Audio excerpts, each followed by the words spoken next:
کہ ہاں ایسا ہوا تھا 1000 بچہ پیدا ہوا تھا.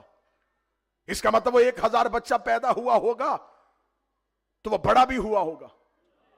بڑے ہوئے ہوں گے تو جوان بھی ہوئے ہوں گے. جوان ہوئے ہوں گے تو شادیاں بھی ہوئی ہوں گی. شادیاں ہوئی ہوں گی تو پھر ان کے بھی بچے پیدا ہوئے ہوں گے. ان کے بچے پیدا ہوئے تو وہ بھی جوان ہوئے ہوں گے. وہ جوان ہوئے تو ان کی شادیاں بھی ہوئی ہوں گی.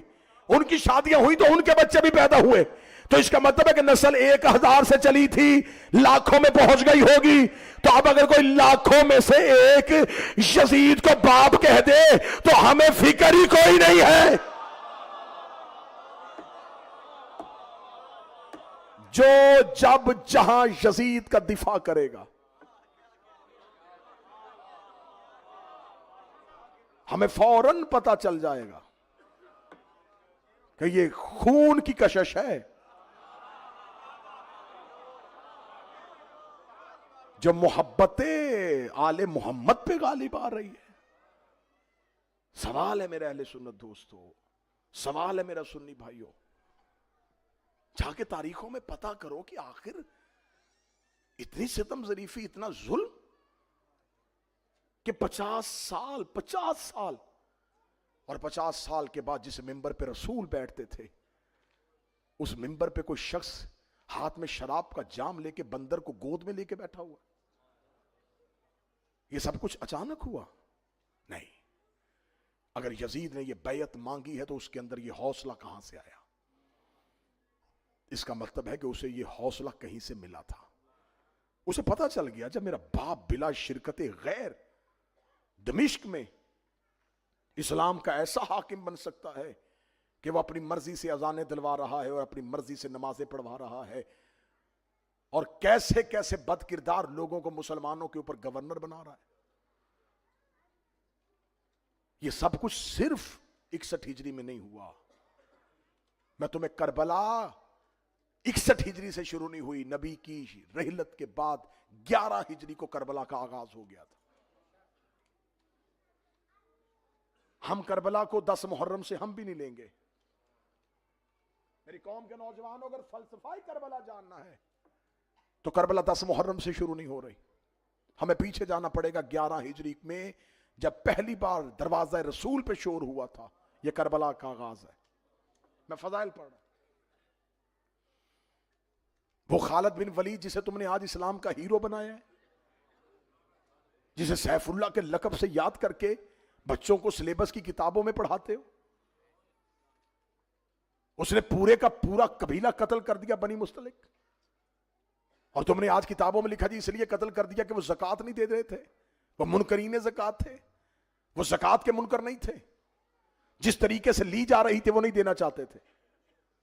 وہ کہتے ہاں ہم دیں گے زکوٰۃ, لیکن یہ کیا غصب شدہ خلافت کو ہم زکوٰۃ دیں؟ ہماری مرضی سے خلیفہ بنایا, جب خلافت میں ہماری مرضی نہیں ہم زکوٰۃ کیوں دیں؟ نہیں دینا چاہتے تھے وہ زکوٰۃ. پوری ایک رات میں پورے کا پورا قبیلہ قتل ہوا. کیا وہ مسلمان نہیں تھے؟ اسی قبیلے کا مالک بن نویرہ جیسا صحابی جس کو اسی رات خالد بن ولید نے ملاؤن نے قتل کیا, اس کے سر کی کھوپڑی جو ہے اس کا سر کاٹ کے آگ کے اوپر اس کی کھوپڑی کے اندر ہانڈی پکائی گئی. ایک رات میں اس کی زوجہ کے ساتھ گناہ کیا گیا. یہ سب کچھ تاریخ کی کتابوں میں یہ گندگی لکھی ہے, تو پھر اس کو اپنے گلے میں ڈالو. یہ سب صاف کر کے پھر حسین کے گھر آؤ.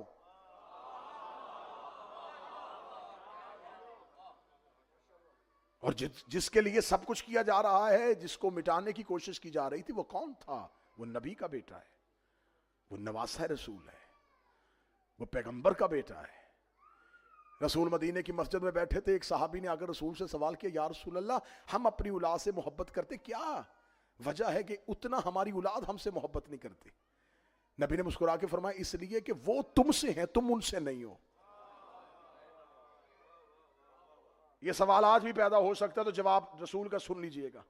اس نے کہا یا رسول اللہ ہم ان سے پیار کرتے ہیں, وہ اتنا ہم سے پیار نہیں کرتے. فرمایا اس لیے کہ وہ تم سے ہیں, تم ان سے نہیں ہو.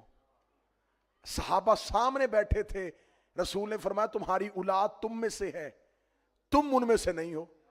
یہ کہنے کے بعد نبی نے اپنی ابا کو کھولا اور ایک بچے کو سینے سے لگایا اور لگا کے حسین و منی و انا من الحسین،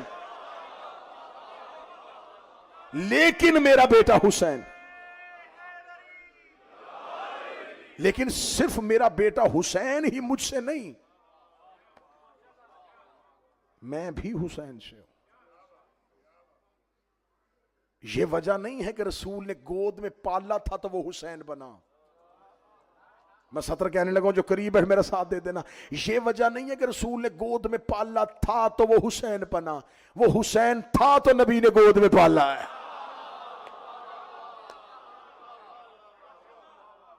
یہ نہیں ہے کہ رسول نے گھٹی دی ہے تو وہ حسین بنا، وہ حسین تھا تو نبی نے زبان چسوائی ہے، وہ حسین تھا تو نبی نے کاندھوں پہ بٹھایا ہے۔ حسین و منی و انا من الحسین، میں حسین سے ہوں۔ اس کا مطلب ہے کہ فضیلت رسول صرف رسول ہی حسین کو نہیں دے رہے، صرف فضائل رسول سے حسین کو نہیں مل رہے، حسین سے بھی رسول کو مل رہا ہے۔ صرف یہ حسین یک طرفہ محبت نہیں کہ صرف ہر فضیلت رسول حسین کو دے رہے، میرا بیٹا ہے، میں نے گود میں پالا ہے، میں نے کاندھوں میں بٹھایا ہے، میں نے سجدے میں پشت میں بٹھایا ہے۔ رسول اگر صرف کہتے نا کہ حسین و منی تو پھر پتا ہوتا کہ ہر فضیلت رسول نے حسین کو دی ہے۔ رسول نے کہا انا من الحسین ہے، اس کا مطلب ہے کہ کچھ فضیلتیں حسین نے بھی رسول کو دی ہے، اور جو نانے کو دیتا ہو اسے حسین کہتے، جو نانے کو فضائل دے اسے حسین کہتے۔ رسول نے مدینے کی مسجد میں منبر پہ بیٹھ کے کہا حسین و منی وانا من الحسین۔